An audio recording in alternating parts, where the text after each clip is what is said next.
Practice makes man perfect அப்படின்னு சொல்லுவாங்க. நான் வந்து பார்த்தீங்கன்னா, இந்த ஸ்பீச் காம்படிஷனுக்காக 50 வாட்டி மேலே ப்ராக்டிஸ் பண்ணேன் அப்படின்ற மாதிரி சொன்னேன். இது ஒரு நாளில் ப்ராக்டிஸ் பண்ணுறது இல்லைங்க. ஒரு வாரமாக தொடர்ந்து வந்து டெய்லி ஒரு நாள் போல் 30 நிமிஷம் அதுக்காக டைம் ஒதுக்கி சொல்லி பார்ப்பேன்.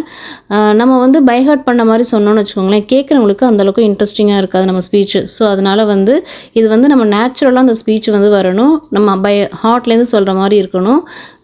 ஏற்ற இறக்கத்தோட வாய்ஸ் மாடுலேஷனோட சொல்லணும். கொஞ்சம் பாஸ் விட்டு சில விஷயங்கள் சொல்லணும். அப்போ தான் கேட்குறவங்களுக்கும் புரியும் நம்ம என்ன சொல்ல வரோம் அப்படின்றது.